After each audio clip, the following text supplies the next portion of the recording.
Hey everyone, welcome to SVT time. It is Tuesday. It's another episode of SVT time. It is Tuesday before Thanksgiving. So for those of you here in the States celebrating happy Thanksgiving, I'll say a quick happy Thanksgiving. My name's Dino Monoxilus. As always, Dom Liberati is here, my faithful companion and partner in crime. Our special guest today is Joe. And Joe, forgive me if I say this wrong, but I'm going to say Ayoub. Is it right? Perfect. Yeah. Okay. See, well done. I figured between Monoxilus Liberati and Ayoub, it's like I've got a 30% chance of saying it right. So, Dom, this is episode number 60. We did it. We made it to 60. Joe, we say this every episode. It's like we're going to keep on doing this until they tell us to stop doing it. So we've literally, this is our 60th episode, and you are on it. I love that. What do you do? What, 4 times a month? A couple times a month? We do. Yeah, we try and do one every other week. Whether it's having an artist on, such as yourself, or sometimes it's just Dom and I answer questions on new gear. But yeah, every other week we try, and we were trying to do it like almost every week at one point, and it was just way too much. So, but yeah, every other week. So awesome. Yeah, man. Yeah. So, a new thing we're doing today. I had a reminder from our last episode with Elliot Larango. How's everybody's? I'm going to call it the caffeine meter today. I'm about an 8 on the caffeine meter today. Joe, go ahead, Joe. I'm like a 6. I was maybe. Gonna say, there's something about Starbucks. Woo! I'm not like a go every day guy, but there's something that's very crack cocaine-y. Starbucks. It's me a little, like, not all coffee does it, but I don't know. Yeah, so I feel good. I'm hyped. I had like a terrible bout of food poisoning days ago, so I'm slowly getting back to normal. So I'm a little low on the caffeine meter as per normal. I'm drinking like health drinks and stuff to get back to life here. I'm on vacation this week, so I'm trying to stick with the coffee and not switching over to the whiskey right now. But yeah, I thought Dom had a cocktail. I was like, let's go. 11 a.m. Right? in LA. Very boring. Very boring. Hey, we've got people calling in from Liverpool. Paul from Liverpool, Keys from the Netherlands, Kurt from Central Florida. So, guys, welcome. Thank you for joining us here. Joe, let's start right from the beginning. Where do you call home right now? And I know this is a complicated question. I like how you went, with the complicated question first. Thanks, Dino. I'm sorry. Well, where are you originally from? Where do you? I'm originally from Michigan. Okay, all right. So I wasn't born there. I was born in Illinois, but grew up in Grand Rapids, Michigan, and that's where I spent most of my childhood and up through high school and college.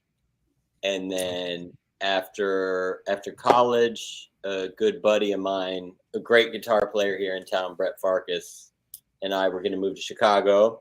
Okay. Some things happened. That's too long of a story now, but we got a little delayed. And through that process, he had come out here for the Mancini Institute, and he was just like, he put the bug in me and a lot of other friends' ears about just LA feels like there's so much happening there, and it just feels like we could do so much more there. I never would have. When you grow up in the Midwest, like Los Angeles feels so the other. Like that's for you don't get to do that. So I never would have like thought that on my own. But he's very bold, and it's like maybe we should do it. And it really. We talked to some people, and it's funny how certain friends say things in certain ways that stick with you. Like I remember a couple of the quotes. Like when we were going to move to Chicago, I was like, well, maybe I'll move to a bigger city after that, or a different city after that. I remember one friend just said, like, why would you want to spend all that time making contacts and then have to do it again? But nonchalantly, it wasn't like trying to give me life advice. Yeah. But it like, I was like, oh my God, you're 100% right. So anyway, fast forward, we moved to LA, and I've been in LA 20 years. this year. So wow. This November actually marks 20 years in LA. So 03 is when you moved to LA. Yeah. Wow. Yeah. Okay. So pretty crazy. And then you asked where I'm living now.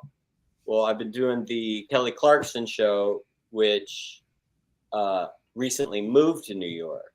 Yep. So now I'm spending a good amount of my time in New York, which is really cool because I never had a chance to live there.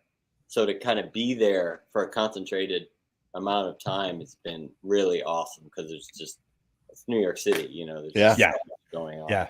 Yeah. And now it's like you have to be there for work, so the building contacts in another city is kind of convenient. Yeah, it's great, and it's so nice. Like moving to LA, man, I was just fish out of water, nervous Nelly. Like you're trying to build your life from scratch. So to be in a new city, but already have a job happening is a whole different experience. Yeah. And, now, did you move to LA with a gig already in place, or did you just moved and started digging? Yeah, well, nope. We moved with, I had handwritten probably like 4 pages of legal pad of numbers, name numbers. People are like, when you get out there, call this person, call this. And remember, it's 2003, so I guess there was MySpace, but it wasn't social media world. So I like got on my landline. Or no, I did have a cell phone. Let's not. It was an 83, you know. Yeah, exactly. I put in my VCR. No, I'm just kidding.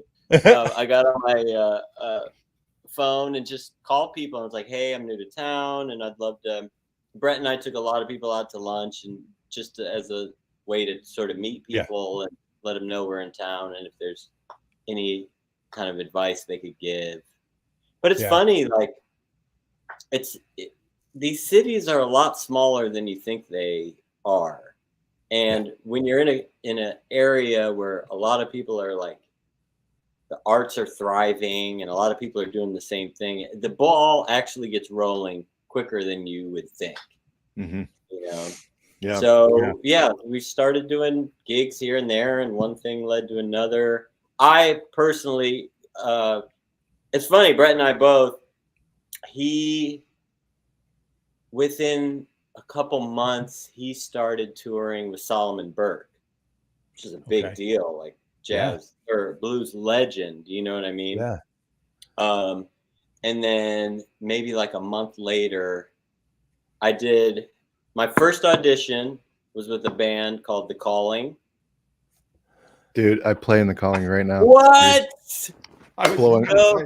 It's blowing my mind right now. That's blowing my mind. That was my first audition, and it was the Barry Squire audition. Now, for those Barry Squire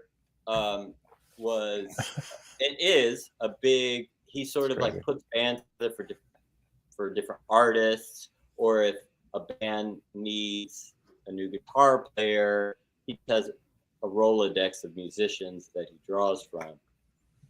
And that was my first audition. That's so and I didn't get it. I didn't get the gig. Wow. He called me back and said that I was choice number 2, which was like a bummer. But because of that audition, he put me on another one, which was Liz Fair. Oh, and cool. That was my first like name big gig. Oh, yeah. Okay. Great. Yeah. Okay. That's really cool. So, and interestingly enough, it was after that audition, he put me on the Liz Fair audition, and the keyboard player for Liz Fair at the time was a guy named Chris Pooley, who is the American Idol MD. So that's where we met. And he has this funny story that I met him at NAMM because he's also a Michigander. So my buddy Brett, who I said I moved out with, they knew of each other, and I met Chris then, and he has this funny story that I gave him my business card because I thought that's what you do. Wow. Yeah, right. Like, I have this guy's business card, so it was like a way in 2 different places, which is great. Yeah, that's crazy. And that eventually led to your gig on American Idol. Oh yeah, because that was Chris is fantastic, and there was a whole community of friends that I made from that. And yeah. Now is Chris related to a James Pooley? Do you know? James Pooley from well, we actually from Chris and Pelletteri's band. We have a James Pooley who's coming on the show, I think in January. I'll look this guy, but I was just curious if they were related. They are a very, very talented musical family, so I wouldn't be surprised. Yeah. But now, how many years did you do the American Idol show for?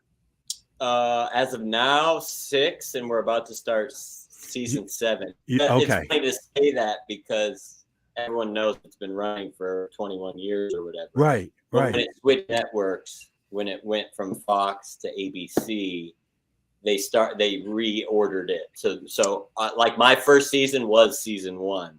Right. Season whatever. Yeah. Okay. Yeah, whatever it is. Man, now I just want to go back to your beginning here a little bit. Did you come from a musical family, or like what was your musical upbringing? Well, my mom loved music, so she got my brother and I into piano very young. Okay. And my brother took to it like my brother's a fantastic musician, and when he was young, she got him into. Do you guys know about Suzuki? It's like Suzuki method. Yep. Yeah, the Suzuki method. And so my brother's ears got insane at a young age. He figured out relative pitch, and you could play a note on the keyboard and he'd know exactly where it was. His ears just got insanely good.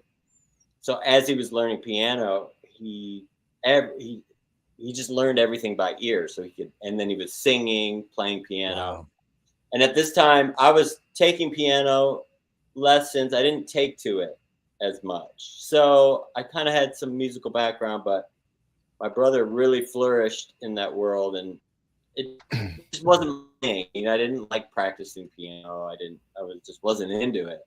Yeah. Until like middle school hit, and you gotta remember this is like early 90s, so like Nirvana just came out, Guns N' Roses was huge at the time. Yeah, so sure. As like I'm going into puberty, I'm like loving all these bands, and my brother started playing electric guitar, and that's when I was like, I'm in.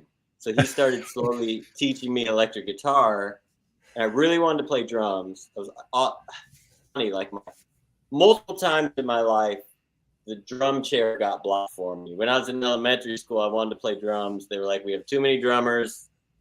Here's a viola.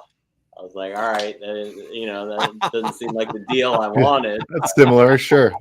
Yeah, and then when I really wanted to play drums, so like we're in middle school, my brother and I, and I'm like, we got to get a kid at the house.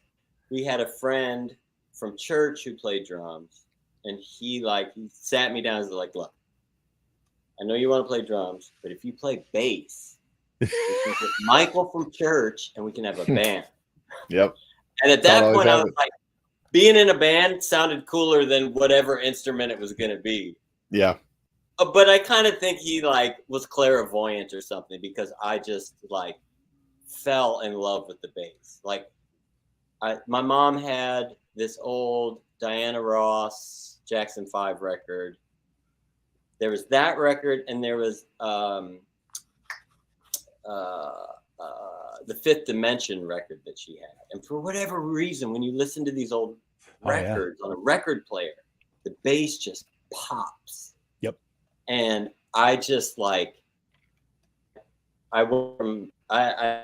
started going. But the cool thing about, like I was saying, to get back to the Suzuki, is my brother taught me, pick it out, pick out this note. And when I couldn't hear something, he could hear it and show me oh, it's this.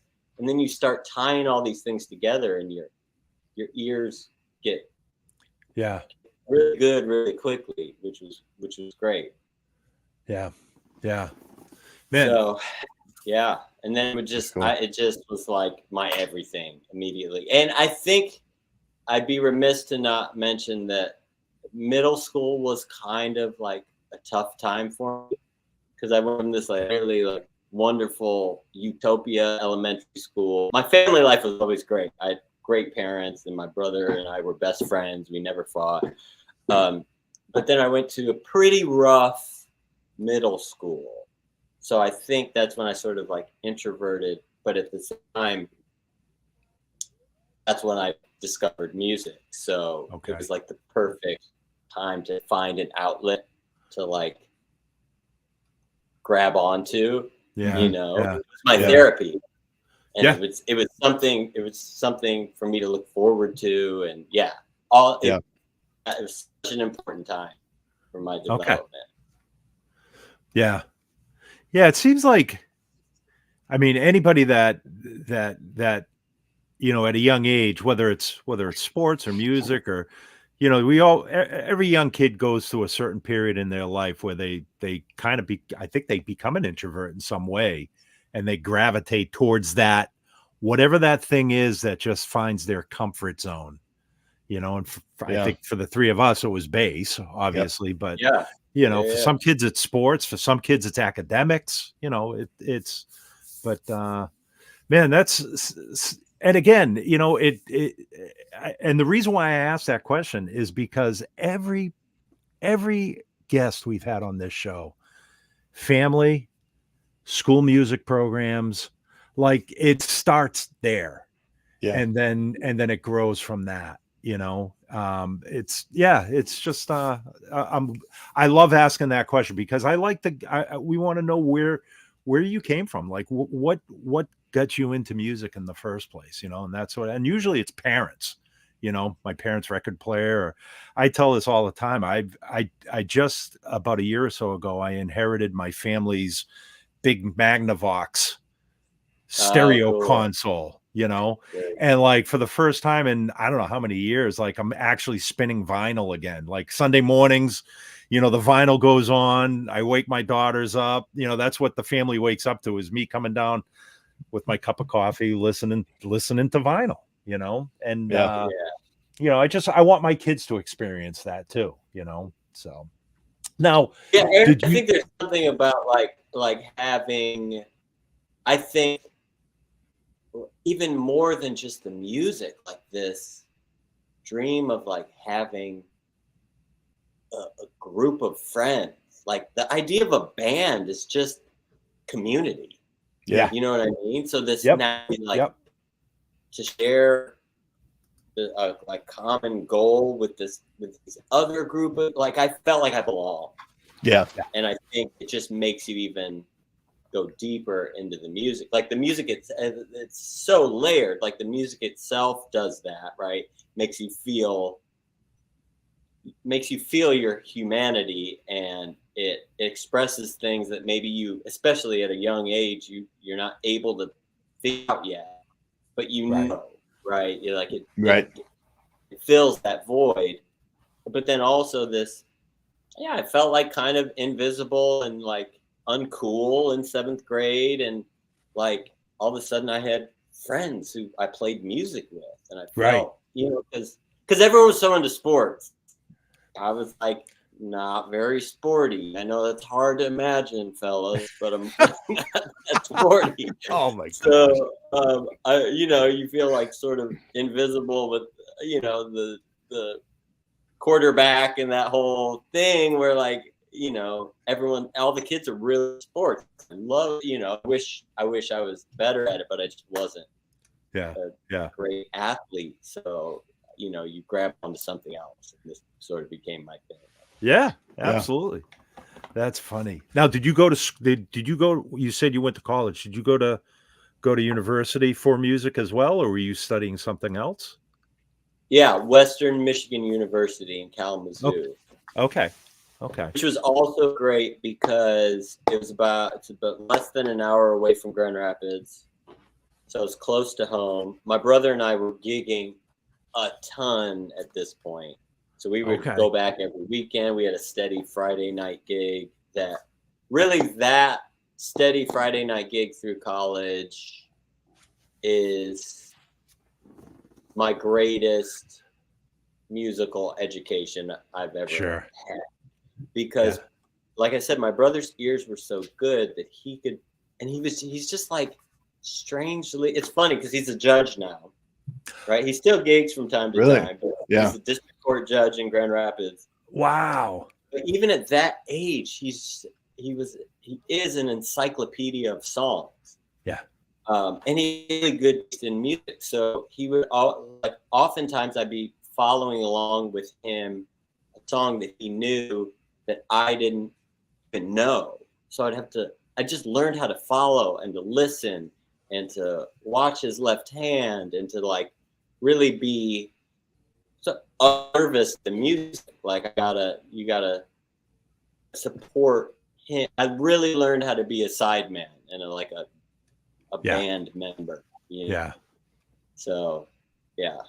But that was all. Yeah. So I was at Western, and Western was great too. It's funny because it seems like schools now really have more like pop music as part of the program. Like, oh, sure. You know, but then it was way more strict. The universities, a lot of them were just like, it's like they have a jazz program and they have a classical program, but there was not this sort of like popular music program. That was good for me because I sort of needed the discipline of like playing in orchestra and playing in jazz band. And I played there's this great program that it was called Gold Company that it was like vocal jazz, but I played in a band for it, and really great professors there that sort of opened a whole other world to me. Okay. Yeah. So that was great. Yeah. Do you get to play upright often, or do you? Still play? Yeah, all the time. It's funny. Cool. That's a joke question with me and my friends. Are like, you still play upright? Oh yeah. And it goes away for a little while, and then it comes back. And, you know? That's funny. Yeah. But I mean, on the Kelly Show, I've already played it a bunch. On Idol, it comes out a bunch, and then just things around town and recording, and cool. And being a doubler has been really a great thing. It opens a lot of doors that if you just played one or the other, you know, sort of, so. Yeah. I feel like doubling is like opens your whole world here, and then reading and doubling is like then you can do anything. Yeah. Do you read out, like have to read charts a ton, or is it mostly play by ear? I imagine for the show it's probably a lot of reading. Interestingly enough, I mean, yes, but the amount of still to this day, like the amount of like written from beginning to end parts notated is rare. Like I would say 80% of the reading is chord charts. Okay. With some notation. Yeah. And for the Kelly Clarkson Show, I make the charts for the band. And I started to notate some things early, and I realized that like everyone's going to grab that from the recording. Like it's not really necessary, because this idea that you're going to read something down, especially if it's pop music, without an idea of what it is or what it's about or what it sounds like, it's just kind of doesn't happen that often.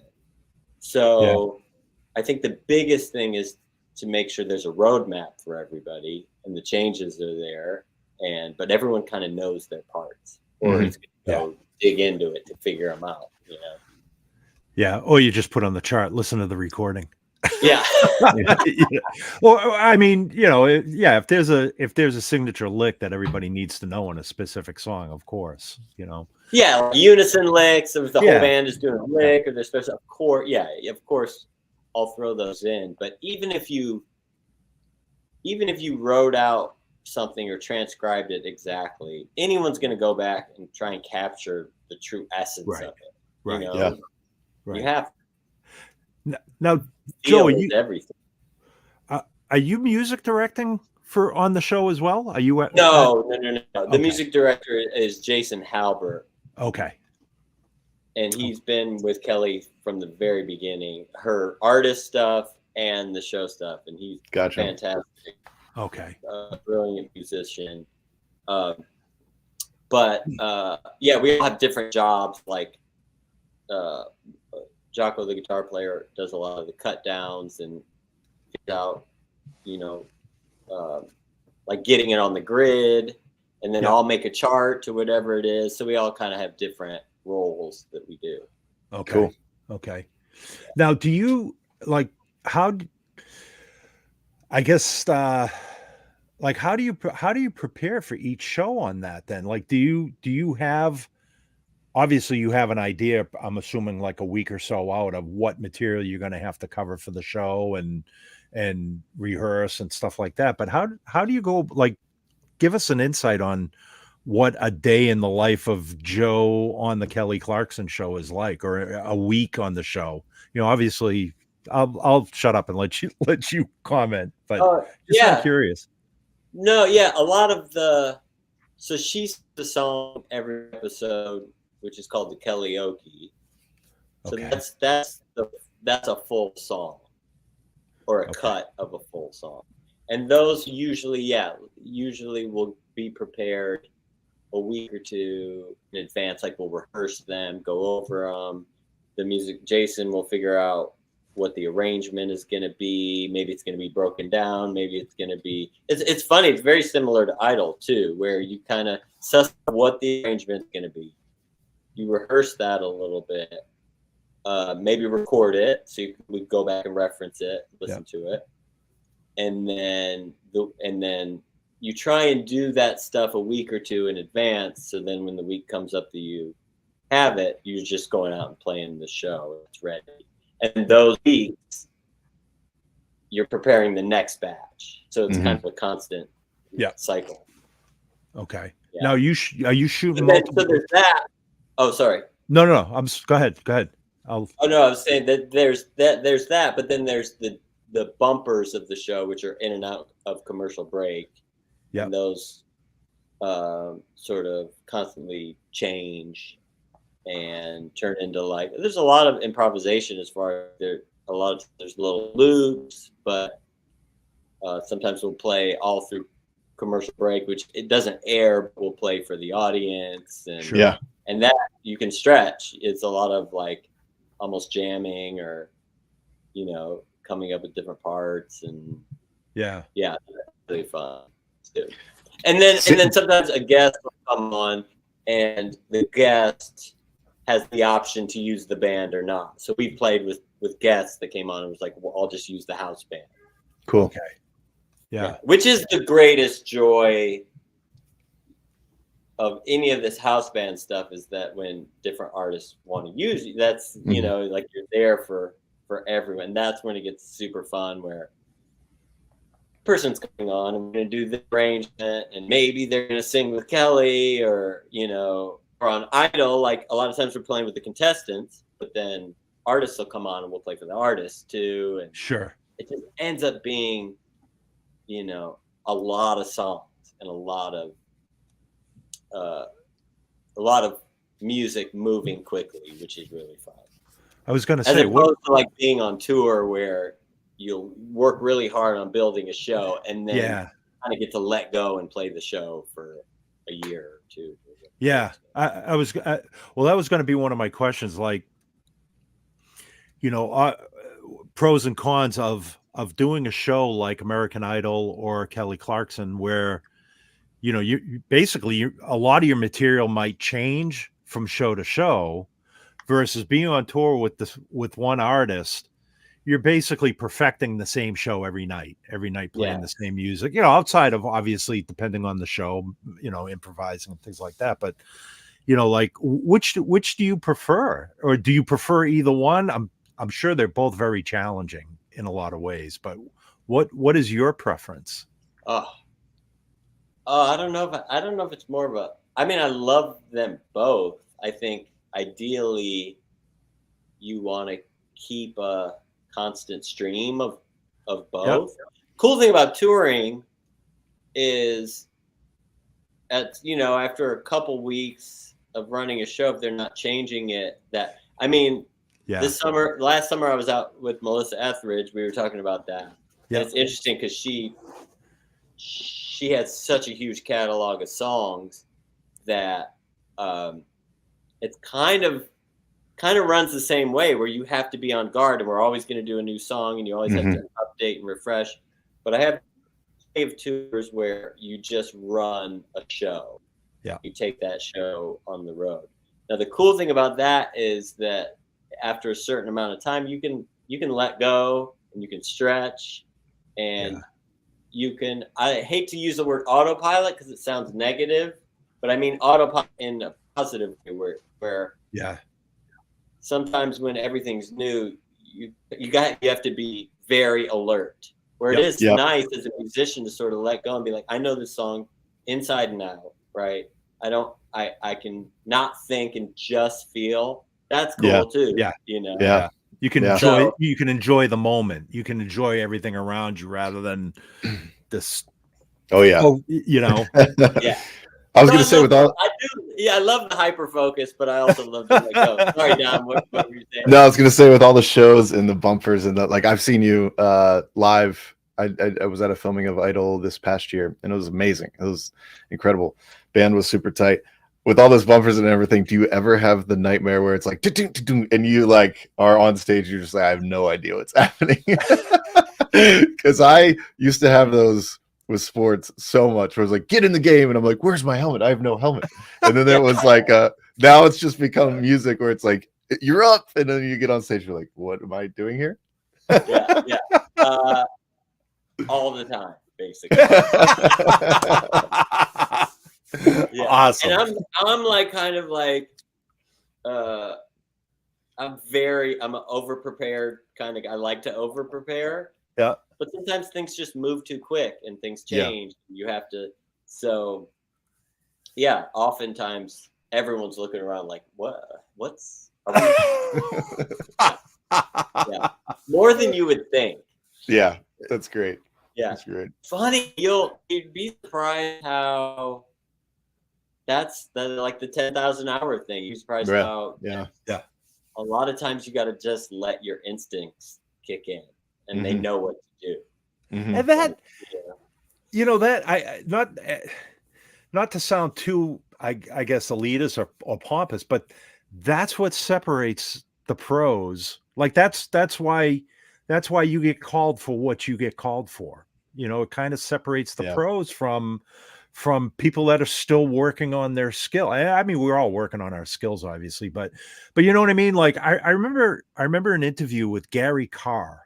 You know who Gary Carr is, right? Of course. So fantastic. Yeah. I mean, and when I was studying upright, I got turned on to Gary Carr, and the first thing I noticed about Gary was his intonation was flawless in any position. And I remember him saying the difference between, he says, my intonation sucks just like everyone else's. He says, the difference between me and someone else is I can hear that my note is off before I even play it. And I can make a micro adjustment so that before you even hear me playing the wrong note, I've already adjusted it. And it kind of goes to say, like in any profession, you cover your mistakes, because we all make mistakes, but you kind of cover your mistakes so quickly that nobody even notices that it was a mistake. Mm-hmm. If that makes any sense. But you know what I mean? Like it's like, and you don't let, and the other thing is you don't let those mistakes freak you out. Like I was reading an article with Steve Lukather just the other day. He was saying, we all, you make a mistake, but the trick is to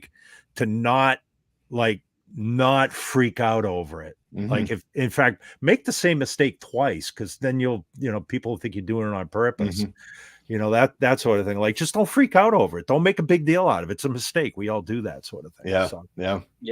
And having the doing these shows, it's so cool you get instant feedback. Right? So plenty of time, we've all done it.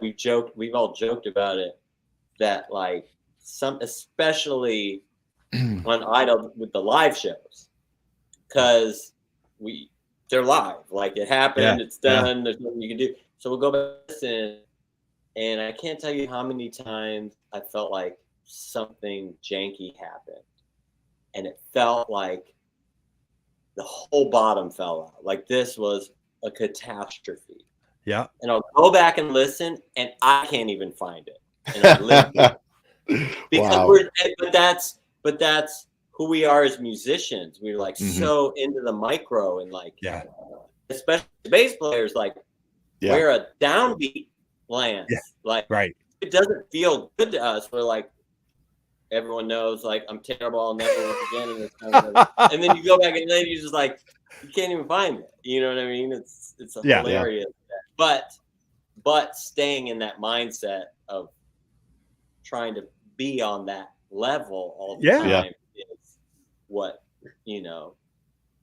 elevates us. And just getting better. Because if we didn't care, then that's a whole that's a whole nother thing. That's a whole nother issue. Yeah. When you were doing, well, I shouldn't say when you were doing, but any of the seasons that you did Idol, was Randy still a judge at that point, or had he already moved on?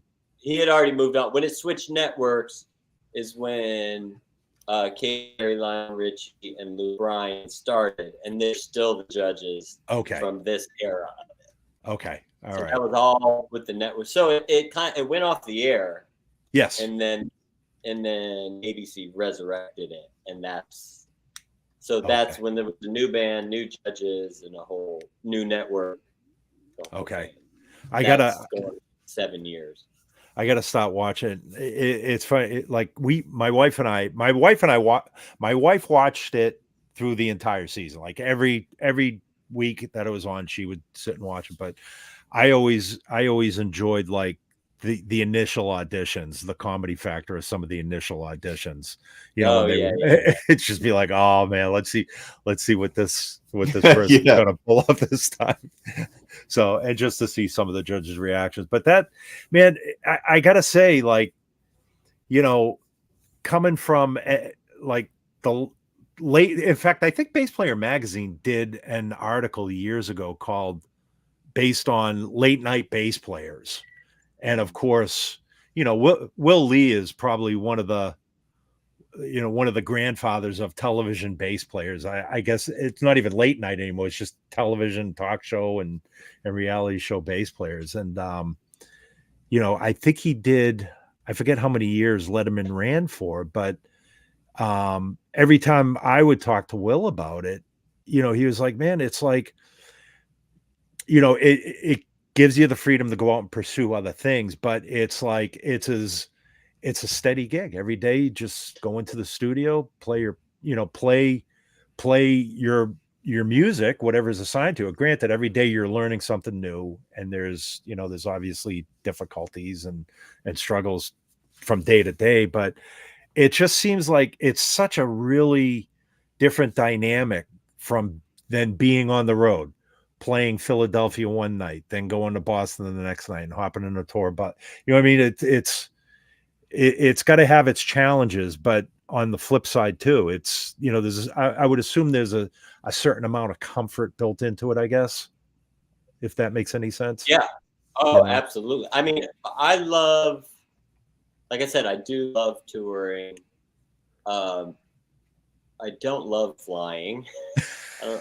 Some people love flying. I don't love flying. Not love flying Not anymore. today. Yeah. No, I don't know anybody that loves flying these days. 10 years ago, maybe. Yeah. I wouldn't say love ever, but yeah. Yeah. So it's funny. A friend had mentioned that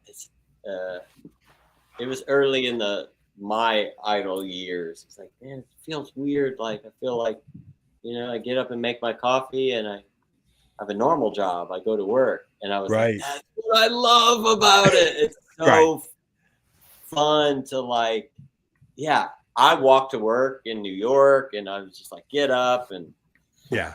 I was just going to ask you that. Do you prefer work for the day? I love it. Yeah. Do you prefer that daily routine in New York versus LA? Because the walking and the closer commute, or? I do love the walking. I do love it. I mean, I love LA. It's hard to say one or the other. And I mean, I'm back here. It's like 70 today. It hasn't started snowing in New York yet. Exactly. We're going to check in with you in 2 months to see how much you love that walk to work. Yeah. But I'm a total nerd. I love routine. I will say you do feel healthier with a routine. You know what I mean? Go to bed at the same time. Yeah. I think that's the point I was trying to get to. Yeah. Yeah. Touring is rough on your body. Like, it's fun and you get to see new places, but it's hard. It's kind of the worst case situation for your body and mind, to be honest. Yeah, it really is. Yeah. It really is.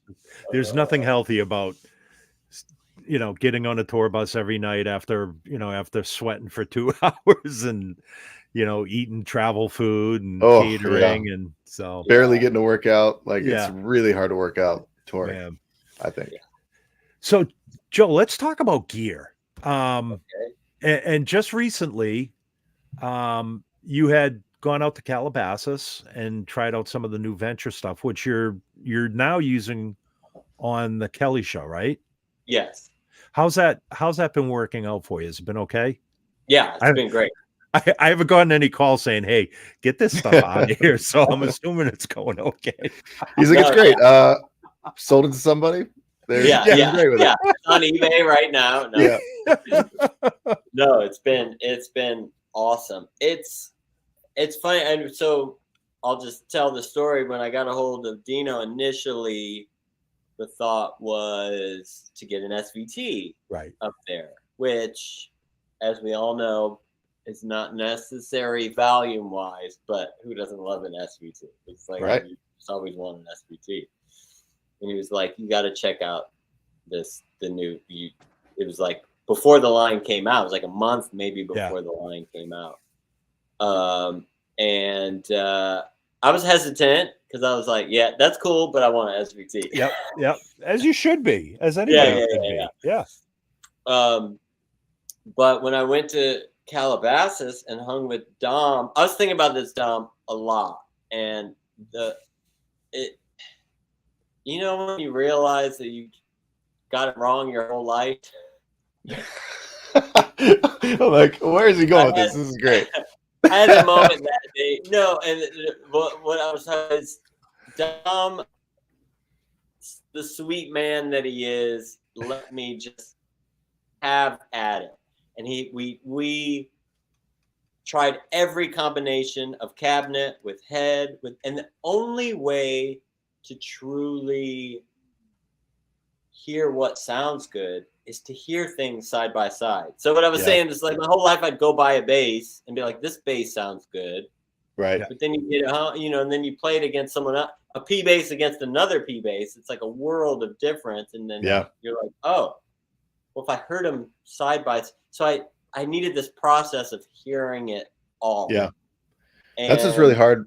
Just us with trying to having 5 different cabs, like trying to get all of those in different stores for people to actually do exactly what you and I did and like go through every single speaker selection and everything. That's hard to do. That's hard for stores to carry that amount with us and then with a competitor and with, so we totally get that. But like exactly what you're saying, it's like, even if you're going into a music store, unless you have the full array of what product family has to offer, it's really hard to figure out what that is.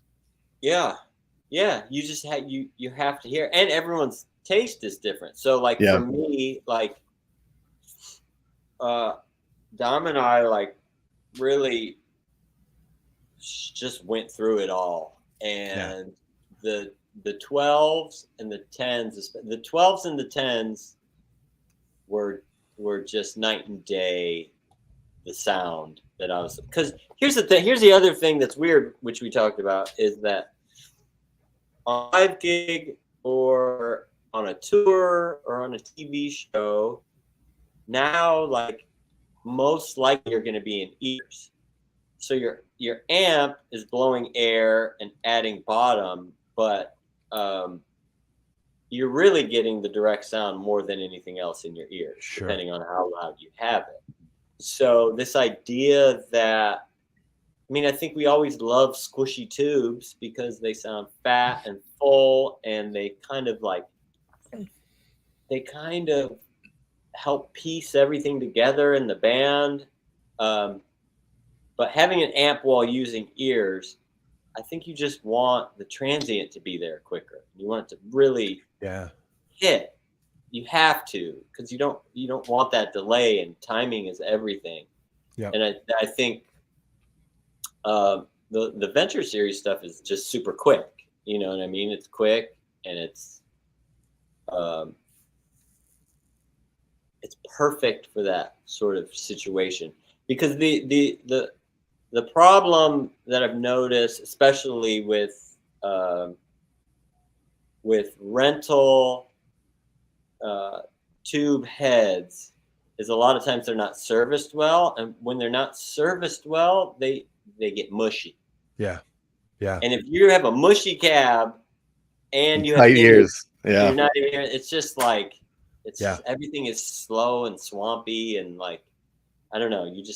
I really need that articulation, and that's those. And so the 12s and the 10s for that Venture stuff was just killer, and that's what. So I have I have two 12s on stage. Yeah. And what's the big head is the V12. Yeah. The V12 and the V12 in our rehearsal room, which now we record in our rehearsal room. I have the 210 and the V12. And the V12. Yep. It's been great. Yeah. Been great.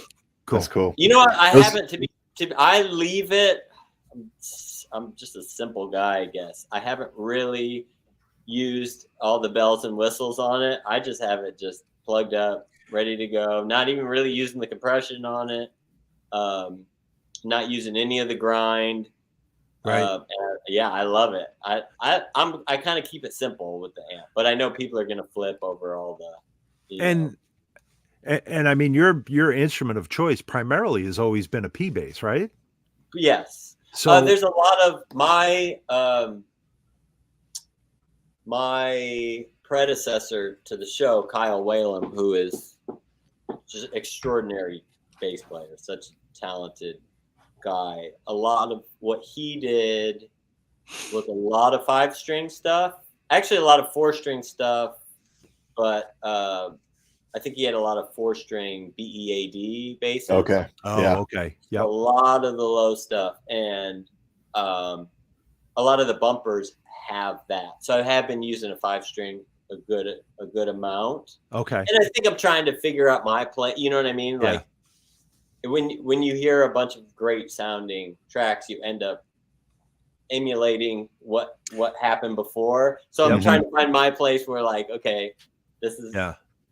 I love Kyle's thing, but I'll never be Kyle. So I'm trying to transition into me doing it my way. But I just loved a lot of the low stuff he was doing. So I have been using a 5-string a bunch. But for the most part, my initial go-to would always be a P bass. P bass, yeah. And my point being, you know, anytime you take a P bass and go into an Ampeg amp, you know, that's the simplicity of it. You know, keep the amp straight up, flat, and you know, you're gonna be all right. You're gonna be fine. Nobody's gonna complain about the sound. You know. Yeah.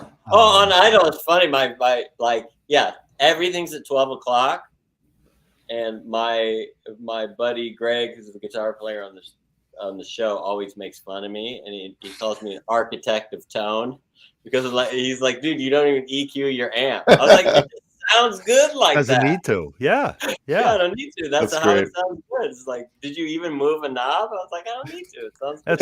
It's plug and play. I still have it. It's up in the garage. My SVT, my old CL, a 90. I want to say it was like a 93 or 92 CL that I brought it in. This was a few years ago. I brought it in for service. Never even changed the tubes on it, really. I mean, it was just a workhorse. And my guy in Boston, he goes, you know, your bass knob is like frozen, like the pot is just frozen. I was like, never even noticed it because I never really had a need to move it. So he goes, well, do you want me to put a new pot? I was like, No, it's fine. Just leave it there. Yeah, it's like a locking tuner, you know, it's just stuck where it needs to be. I mean, I joke about this, but I joke about it kiddingly, but I am always on Dom and the products guys. Just build an SVT with a volume knob. Like, don't even need a tone control, or maybe a tone control, passive tone, but no bass treble in it. Just a volume and a tone control, like an old B15. Really, that's what the B15s were. Yeah. So, but yeah, a Dino DI, a Dino DI volume tone. Yeah. Oh yeah. When you ever said, yeah, your bass control has been frozen, okay. Never really noticed it.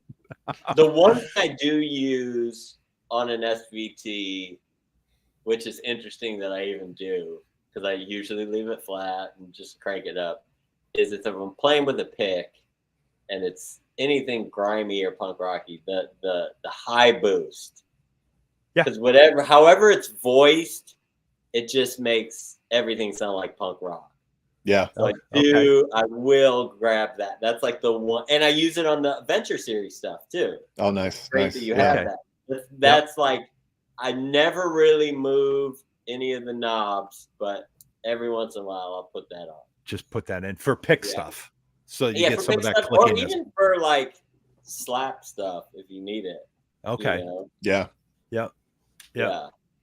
It's just nice to have some of that extra high end when you need it. And it's a delightful high end. It's not like a piercing high end. Take your head off high end. Do you on your, I can't remember, on the each 12, do you have the horns on fully, like -6? Full on both? Yeah. Basically, here's the thing. I create a lot of problems and then I try and fix the problems. So the problems are, I hate changing strings. So I'll have a bass with old strings. Nice. The bass with old strings with a full horn and the high on is kind of a cool sound. Yeah. You know what I mean? Yeah. Like it would probably sound terrible with fresh stainless steel strings on. Right. But like when the strings are dead or dying and you have I don't know. It does. Yeah, it's a cool sound. Cool. Yeah. You're like me, Joe. I hate changing strings. Ruin the bass for a year. Really? I mean, for me, it was like you finally get comfortable on it. You finally kind of like understand. This is the thing. I like to get my head around things. Yeah. So, which kind of just sounds like I'm afraid to change, which is probably true somewhere in there. But like once you like dedicate a bass to a thing and a sound, and you know what it does. Right. Yeah. You hear it in the mix. You know how it feels when you're playing with the band. You hear it back later recorded. Yeah. So you have to start that process over. Yep. When you make these major changes. I have a problem with the way strings feel on your fingers, you know? Yeah. Yep. I have a problem with this bass in particular because I absolutely love it so much. It's the American original 60s. Dino played it at my wedding. Those flats are still on there. I love it so much, but it sounds so good that I also want round wounds on it, and I am too lazy to change. I'm like not going to change them out all the time, and flats are so expensive, so I got to just buy another bass. I was just going to say, you got to buy another bass. Yeah. And string it with whatever. But it has to be that bass, like color and everything. I absolutely love it. Yeah. No, that is so true. Like, I mean, I know guys that change their strings every gig before, and bass strings aren't exactly cheap either. But whether you're getting them for free or not, but I couldn't picture changing my strings every single night or even once a week. Would, because you get into this like creature of habit thing. Like, I know that D string's a little dead, so I know how it's going to react to what I'm giving it. Yeah. And also with the completely new feel is kind of terrible. Yeah. It's just like it's rough. You're changing the playing field is what you're doing, and I like playing on the same turf every night, basically. Yeah. I wish there was a way. I do love the sound of dead stainless steel rounds. Bass. That's a cool sound. The cool thing about flats is if you really dedicate to flats, you can just leave them on there forever. Yeah. And that's a pretty great thing to not have to think about or worry about, know how it sounds in a mix, you know? Yeah. Yep. So, yeah. Yeah. And if you have as many basses as Dom has, it's like, it takes a week just to change all the strings anyways. Amen, brother. Amen. Yeah. I just did a huge Diodario Black Friday thing, and I'm just staring at it like one day. I've had strings laying next to one of my acoustics downstairs for at least half a year, and I'm just like, I'll do it one day. I'll change them. Yeah. Now, do you primarily use stainless, Joe? Stainless on your basses, no, or does it depend on depends on the bass? Depends on the bass. I try everything. You know, the other bummer is like I play other people's basses, and I'm like, shit, this feels great, and what? And then I'm like, yeah, it's hard. It's hard for me to experiment because I use them so often that I like don't want to do anything drastic. Yeah, right. Yeah. Right. Yeah. But, a lot of because for a while and still I'm like, maybe it's my OCD, but like love 45 to 105 or 125 low B, which isn't necessarily the standard. I think most people are using 130 for their low B, which is sort of weird for me. But then, I feel other people's setups, and I'm like, this is great. I don't know. It's like the micro details. There's so many of them. It's like, I'm always irritated and never right. You know, for years I've always been a stainless steel guy. Always used stainless steel, whether it was Diodarios or D Markleys, and just recently I got a set of DR blues, which are a nickel string, and I would, like, in a million years you could never convince me to put a set of nickels on any of my basses. I was just like, remember how you were just saying how you come to a realization that you were wrong on some things? Yeah. Oh no. Well, this was my and I remember I'm not thinking that they were nickels. I put them on and I was like, wow, these sound really, really good. Like on one of my standard Lakelands, you know, what the bass I've been playing for 20 some odd years. I put on, I was like, damn, these things sound really good. And I picked up I was like, oh no, they're nickel. And I remember calling Dave Avenius from DR, call him up and say, dude, these are nickel. He's, well, yeah, it's a certain type of nickel alloy. You know, that's probably why you like them so much. But I was just like, I was flabbergasted. Like, I'm just like, I guess 40 years of playing bass, I've been wrong this whole time. He's like in the mirror. He's like, who am I? Yeah, like wrong, like wrong, and like just like being so set in your ways, sort of thing. Like, oh, I'll only play this sort of string, or I'll only.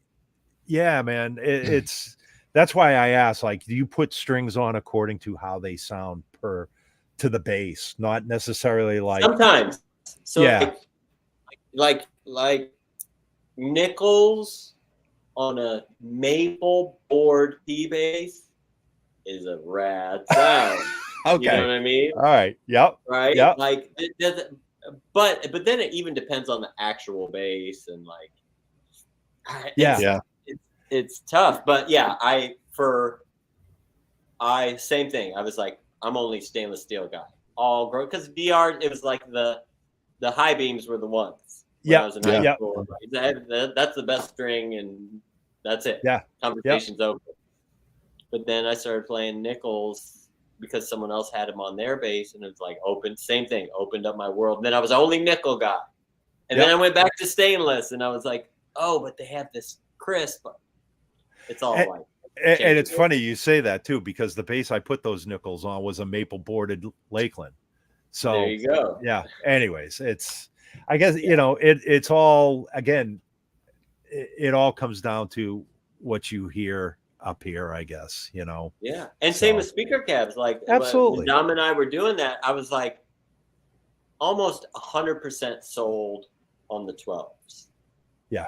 And then we plugged in the 10s, and I think it was I just wanted to try it with a pick, and and the sound was glorious, and I was like, oh no. Like it had something, and that's when I realized that it wasn't better or worse. It was different. They are extremely different. Yeah. Like that punch, the range, those 12 is incredible, but the sort of, it's a little more scooped on the 10s, the sound was, but for certain things, it was like perfect. Yeah. No, and again, same thing. Like I've never used a 15 per se on a gig, and I'm starting to use the Venture 15 because it's so tight sounding. And in a million years, like I would have never thought of bringing a single 15 out on a gig. Like it would, it's that preconception. Oh, 15 is going to be muddy and woofy, and you're not going to get. So yeah, it's I guess my only advice to everybody listening in is use your ears. Don't use your eyes, use your ears, sort of thing. Yeah.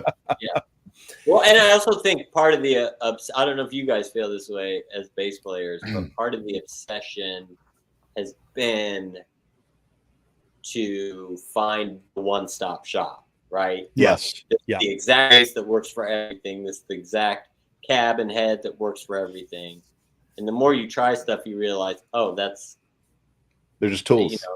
There's tools. Yeah. Yep. Exactly. Hey, I just want to answer a quick question here that Hugo was asking. Dino, what is your favorite head for the SVT 410 HLF? Hugs and respect. For the 410 HLF, Hugo, generally for most ported cabinets, which is the HLF, I will use a solid state head or a Pro series like the 4 Pro or the 7 Pro or even the 3 Pro. Generally an all tube amp like an SVT CL or a V4B. To my ears, I don't like the way it responds to a ported cabinet. There's not enough dampening there in a ported cabinet for a tube back end. It gets really muddy sounding, in my opinion. So if it's a ported cab, I generally try and use a solid state head. So to answer your question, like 3 Pro or 4 Pro would be perfect, or a V12, Venture V12 or the V7 would be perfect for that 410 HLF. So, Dino. Yeah. Hugo, I want to chime in on this just because you asked it. A magical sound to me is, what's the smaller, the 410 that's not ported? The 410 HE. HE with an SVT. And I believe you're not supposed to do it because I blew a couple up. I think there's an impedance issue there. Yep. But it sounds incredible. It's like all it's the SVT goodness, right? You get all the like grind and that thing, but because that cab isn't ported the same way, it's really quick. There's no ports in it. In the HE, there's no ports. Yeah. We should we gotta call Ryan and Sam and tell them to figure out that find a way to not let it blow up. Well, what I did was that cabinet. So technically, yes, you're not supposed to run an SVT at 8 ohms, and that cabinet is an 8 ohm cab.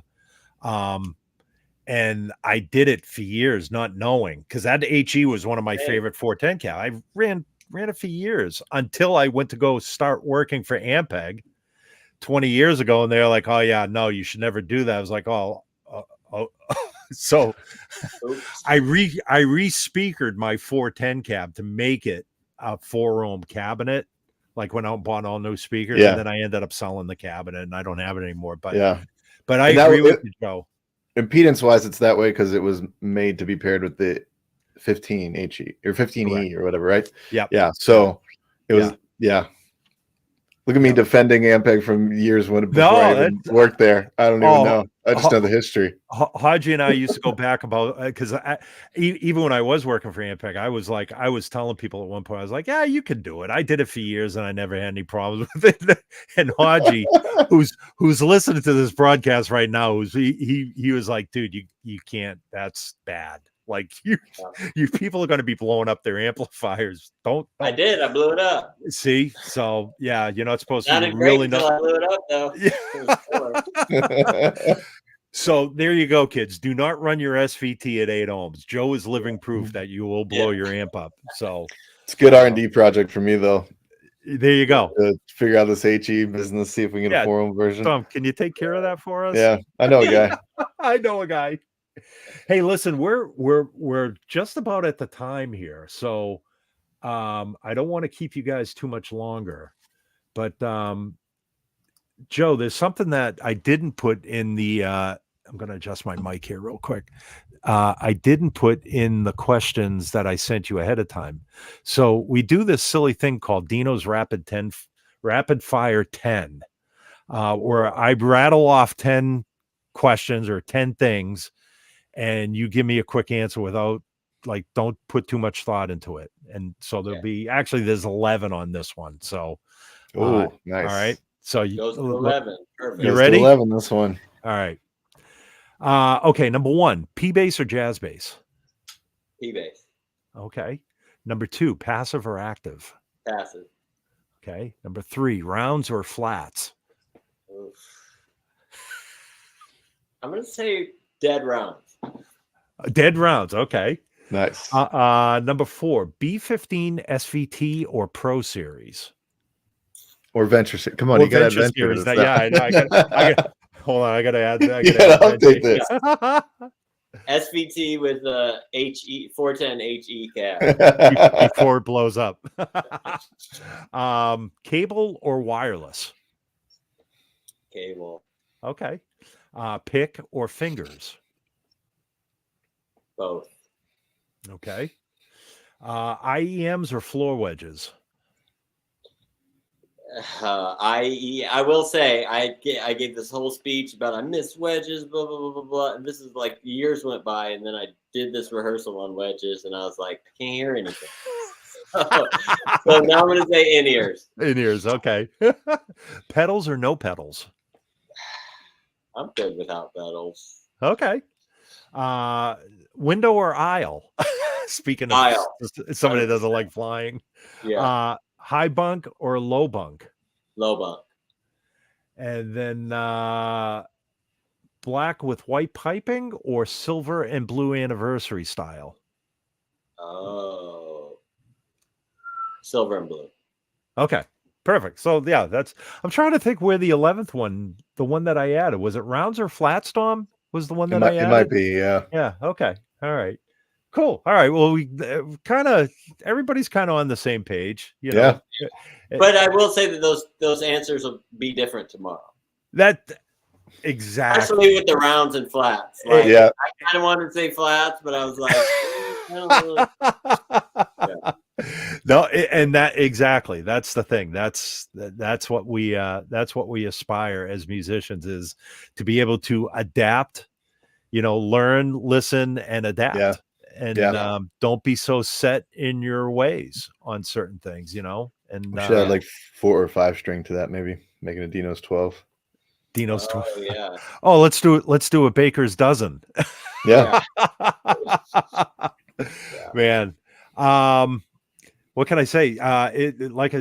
We've actually gone over, so we owe you a little bit of overtime here. We'll just Dino does, not me. But. Yeah, we'll submit it on the track sheet, and But Joe, thank you so much for coming on the show, man. Oh, I'm so honored you asked me to do it. I thank you so much. That's really sweet of you to... And I will say, so now that, well, with you coming on board with Venture, you've always been a part of the Ampeg family. You know what I mean? You've always played Ampeg. On Idol, you always had a rig behind you, so you've always been a part of the family. But now we can honestly say that it's official. You're officially tied into the family at this point. So it's like some families you just can't leave. That's right. That's right. We haven't called in our favors yet. Well, I went down to and I went to check out the cabs. Man, Dom offered me just a marvelous cappuccino, and I was like, "That's cool. I can." That's right. You should try his lasagna. I'll get to that next. Yeah, right. But anyways, I just, I want to say thank you for coming on. I think yeah, I think I can put it here on the thing so people can see where your Instagram is. Cool.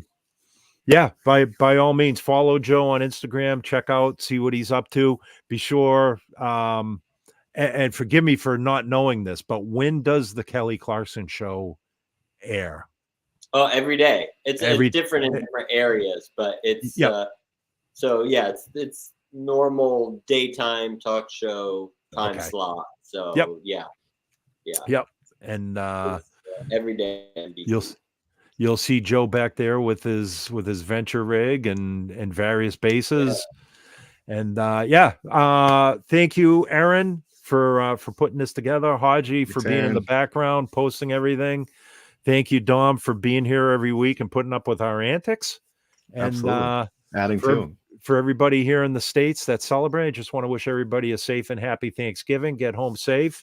And everywhere else around the world, thank you for joining in. And we will see you in 2 weeks. Thanks, everyone. Thank you all. Thanks, Joe.